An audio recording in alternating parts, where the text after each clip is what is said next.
नमस्कार मुझे स्वागत है नुआ को ब्लॉग रे। आज मो पाखे अच्छा मो भाई दिव्य सिंह महांतो। दिव्य सिंह महांतो हूँ आमर कुर्मी सेनार आमर ओडिशार मेन लोक से बर्तमान अच्छा भाई टी कही दिखाँ आप परिचय। नमस्कार मु दिव्य सिंह महांतो राज्य सभापति ओडिशा कुर्मी सेना। आज्ञा आमर सभापति मो पाखे अच्छा के सौभाग्यर कथा आज्ञा आज यही टाइप मुवमेंट को आपण सहित एक्सप्लोर कर जिते कुर्मी सेनार जिते सदस्य अच्छा समस्त को कुर्मी समाज को कमी आगू नेबा आमती भल रूप से आम कमी आमर कुर्मी समाज को सुचारू रूप से आम परिचालित करके आगू जा से विषय आम भाई को मत बहुत टाइप बहुत समय भाई को अपेक्षा करी सहित किसी पटरी भाई सहित किसी कथा भाई सहित भेट हो नाला आज भाई सहित भेट हो भाई केमती अच्छा भल अच्छी। अच्छा आगामी सेप्टेम्बर 6 कला दिवस पालन कराहब दिल्ली रे। आज्ञा तेणु आम जाऊँ जाऊँ मिनिमम भी आम 1000 हजार उपरे जाऊँ दिल्ली रे ओडिशा झारखंड बेंगल आसाम आम 4 राज्य पाखापाखि भी 10,000 ऊर्ध्व कुर्मी जातिर बहुत बड़ प्रोग्राम अच्छे सेप्टेम्बर 6 कला दिवस 1950 मसीहा सेप्टेम्बर 6 तारीख दिन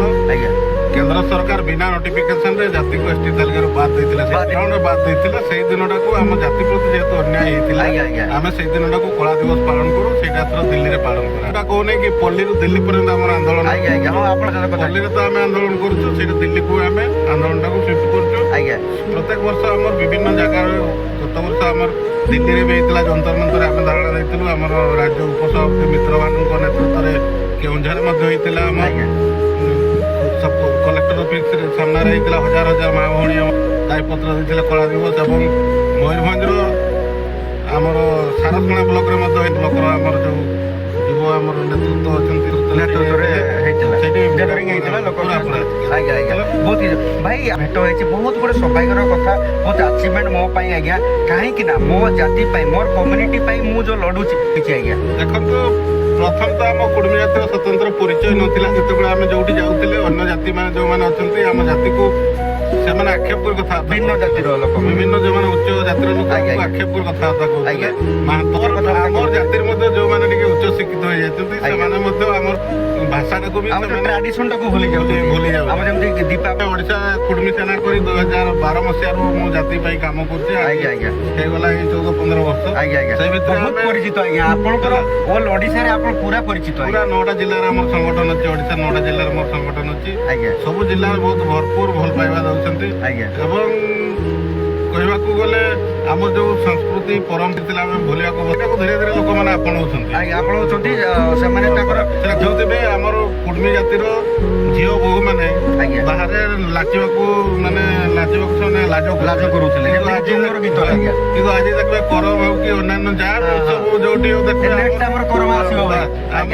मैंने पूरा रोड रे पूरा हजार बहुत खुशी लगुच जाऊ आम जातिर किसी काम कर संस्कृति परंपरा बचे कथा मुझे जो जनगणना चली जो जनगणना आसूची आमर से समस्त माँ भौणी समस्त को मंडप रखी आमर जो जनगणना हे आपण मैंने से आमर जनगणना लिखे और धर्मटा जो आमर रोचे से प्रकृति पूजक आम कहूँ जोटा प्रकृति पूजा धर्मटा आमर प्रकृति पूजक लिखे आमर जो जाति तो कुर्मी लिखे भाषा आम कुर्माली निहाती कुर्माली आम देखु जो जनगणना आउची 2011 सेंसस रे जोटा सरकारी रिपोर्ट आम कहूँ ओडिशा रे 25 लाख कुर्मी बसवास करुचे आम कहूँ किंतु 2011 जनगणना आपण मैंने देखिए गूगल मारी देखु ओडिशा रे मात्र 92,552 जन कुर्माली भाषा जोटा क्लियरली कहूँ और बेंगल रे आम कहूँ 50 लाख ऊर्ध बसवास कर बेंगल रे कुर्माली भाषा कहते मात्र 2,18,000 और झारखंड पाखापाखि 1 कोटी लोक आम कुर्मी जातिर बसवास कर झारखंड रे मात्र 43 जन कुर्मी भाषा कहवा रेकर्ड कहूँ 2011 जनगणना तेणु आम जाति प्रति केते सरकार मैंने केमती षड्यंत्र कर निजे ମାନେ ଦବାଇବା ପାଇଁ ଚେଷ୍ଟା କରୁଛନ୍ତି ଝାଡଖଣ୍ଡରେ ସବୁ ଲିଡର ଆମର କୁଡମି ସମ୍ପ୍ରଦାୟ ଆଜ୍ଞା ଆଜ୍ଞା ନେତୃତ୍ୱ ନେଉଛନ୍ତି ମ୍ୟାକ୍ସିମମ୍ ଲିଡର, କିନ୍ତୁ ଝାଡଖଣ୍ଡରେ କୁଡମି ଲାଙ୍ଗୁଏଜ ମାତ୍ର 43 ଜଣ 2011 ସେନ୍ସସ୍। ଆଜ୍ଞା ଯୋଉ ଆମର ଯୋଉ ଜୟରାମ ମହାନ୍ତ ଯୋଉ ଏତେ ତାଙ୍କର ଆଗ୍ରେସିଭ ତାଙ୍କର ଯୋଉ ବାଇଟ୍ ବି ରୁହେ ସେମିତି ଆପଣ ତ ତାଙ୍କ ସହିତ ଭେଟ ହୋଇଛନ୍ତି, ବେବୀ ମହାନ୍ତଙ୍କ ସହିତ ଭେଟ ହୋଇଛନ୍ତି, ତାଙ୍କ ସହିତ ଭଲ ମିକ୍ସିଂ ଆପଣଙ୍କର ସହିତ ଅଛନ୍ତି। ତାଙ୍କ ସହିତ ମିଶିଲା ପରେ ଆମର ମହାନ୍ତ କମ୍ୟୁନିଟିର ତାଙ୍କର ଯୋଉ ପ୍ରୟାସ ରହିଛି ଆଉ ଯୋଉ ଜୟରାମ ମହାନ୍ତ ଯୋଉ ଆଗ୍ରେସିଭ ତାଙ୍କର ଯୋଉ ସ୍ପିଚ୍ ଗୁଡାକ ରହିଛି କଣ ଆପଣ ଅନୁଭବ କରନ୍ତି ଆଜ୍ଞା? ଦେଖନ୍ତୁ ୟଙ୍ଗ ମାସ୍ ଅଛି, ଟକାର ଜୋସ୍ ଅଛି, ବର୍ତ୍ତମାନ ଜୟରାମ ଭାଇର ଜୋସ୍ ଅଛି, ବେବିର ଜୋସ୍ ଅଛି, ଆଜ୍ଞା ତେଣୁ ଜୋସ୍ଟାକୁ ସେମାନେ ଠିକ୍ ଭାବରେ ୟୁଟିଲାଇଜ୍ କରିପାରୁଛନ୍ତି ଏବଂ ତାଙ୍କୁ ଆମର ଯୋଉ ୟଙ୍ଗ ମାସ୍ ଝାଡ଼ଖଣ୍ଡରେ ତାଙ୍କୁ ସପୋର୍ଟ କରୁଛନ୍ତି। ଆଜ୍ଞା ଆଜ୍ଞା କିନ୍ତୁ ବର୍ତ୍ତମାନ ସୁଦ୍ଧା ଓଡ଼ିଶାରେ ଆମର ଯୋଉ ୟଙ୍ଗ ମାସ୍ ଅଛନ୍ତି ଆଜ୍ଞା ମୋବାଇଲରେ ବ୍ୟସ୍ତ ରହୁଛନ୍ତି ଆମର ୟଙ୍ଗ ମାସ୍ ମାନେ ଆଜ୍ଞା ହେଲା, ଜାତି ପ୍ରତି ଟିକେ କମ୍ ଅଛି ତାଙ୍କର ଭଲ ପାଇବାଟା। କିନ୍ତୁ ପ୍ରଥମ କଥା ମୁଁ କହୁଛି, ଆମେ ଯେତେବେଳେ ଜନ୍ମ ହଉଛୁ ପ୍ରଥମ ମା, ତାପରେ ମାଟି, ତାପରେ ଜାତି, ତାପରେ ପାର୍ଟି। ଆଜ୍ଞା ତେଣୁ ପ୍ରଥମ ମା କୁ ଭଲ ପାଆନ୍ତୁ, ତାପରେ ନିଜ ମାଟିକୁ ଭଲ ପାଆନ୍ତୁ, ଜାତିକୁ ଭଲ ପାଆନ୍ତୁ, ସେଇଟା ଆଜ୍ଞା ତାପରେ ଦଳକୁ। ଆଜ୍ଞା ଗୋଟେ ଓଡ଼ିଆର ଅଛି ଜନ୍ମଭୂମିରେ ମମତା ଯାଦେହେ ଜନମି ନାହିଁ, ତାକୁ ଯଦି ଜ୍ଞାନ ଗଣରେ ଗଣିବା ଅଜ୍ଞାନୀ ରହିବେ କାହିଁ। ଯଦି ଆମର ମହାନ୍ତ କୁଡମୀ ସମାଜକୁ ଯିଏ ଧର କିଏ ପ୍ରମୋଟ କରୁନାହିଁ, ତାକୁ ଯଦି ଆମେ ତାକୁ ଜ୍ଞାନୀ ବୋଲି କହିବା ତ ଆମର ଭୁଲ ହେଇଯିବ ଆଜ୍ଞା। ତାକୁ ପ୍ରମୋଟ କରିବା ଦରକାର। ସେଇଟା ମୁଁ ଯେତେବେଳେ ଜନଗଣନା ଅଫିସକୁ ଯାଇଥିଲି ଓଡ଼ିଶାରେ, ଆମର ଯୋଉ ଯାଇଥିଲୁ ଡାଇରେକ୍ଟର ପାଖକୁ ବସିଥିଲେ 3-4 ଦିନ ପୂର୍ବରୁ, ଆଜ୍ଞା ଆଜ୍ଞା ସେଇଠି ମତେ ଅନୁଭବ ହେଲା ଯେ ଯୋଉମାନେ ପୂର୍ବରୁ ନେତୃତ୍ୱ ନେଉଥିଲେ ଆଜ୍ଞା ଆମ ଜାତି ପାଇଁ, ସେମାନେ ବହୁତ ମାତ୍ରାରେ ବହୁତ କିଛି ଭୁଲ ରହିଛି ତାଙ୍କ ପାଖରେ, ଆଜ୍ଞା ଯୋଉଟା ପାଇଁ କି ଆଜି ସଫର ହଉଛୁ ଆମେ। ଆଜ୍ଞା ଆଜ୍ଞା ଆମେ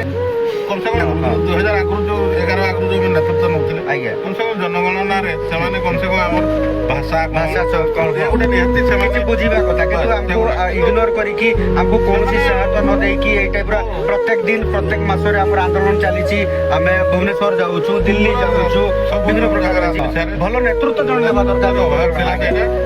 ସଂଗଠନକୁ ଠିକ ଭାବରେ ଦେଇছে, ଆପଣମାନଙ୍କର ଭଲ ପାଇବା ରହିବା ଦରକାର ଜାତି ପ୍ରତି, ସଂଗଠନ ପ୍ରତି, ଆମମାନଙ୍କ ପ୍ରତି ଆପଣମାନଙ୍କର ଆଶୀର୍ବାଦ ରହୁ।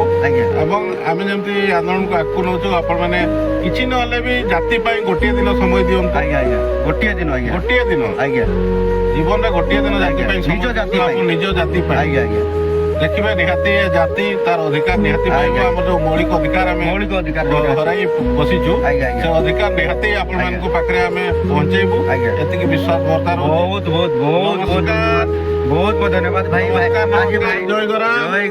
ଗରାମ ଭାଇଙ୍କ ସହିତ ଭେଟ ହେଇକି ଆଜି ଭାଇଙ୍କ ସହିତ ଏତେ ସମୟ ବାର୍ତ୍ତାଳାପ ହେଇକି ଆମର କମ୍ୟୁନିଟି ପାଇଁ ଆମେ ଏତେ ସଂଘର୍ଷ କରୁଛୁ, ଆଉ କମ୍ୟୁନିଟି ପାଇଁ ଏତେ କଥା ବାର୍ତ୍ତାଳାପ ହେଇଛୁ। ଆପଣ ସପୋର୍ଟ କରନ୍ତୁ, ଆପଣ ଭାଇଙ୍କ ସହିତ କିଛି ଯାହା ବି ପ୍ରୋବ୍ଲେମ୍ ରହିଛି ଆପଣ ଭାଇଙ୍କ ସହିତ କଥାବାର୍ତ୍ତା ଆଗକୁ ନେବା, ସେ ବିଷୟରେ କଥା ଆଜି ଆମର ବ୍ଲଗରେ ଭାଇଙ୍କ ସହିତ ବହୁତ ସୁନ୍ଦର ଭାବରେ ବାର୍ତ୍ତାଳାପ ହେଲା। ନମସ୍କାର ଆଜ୍ଞା।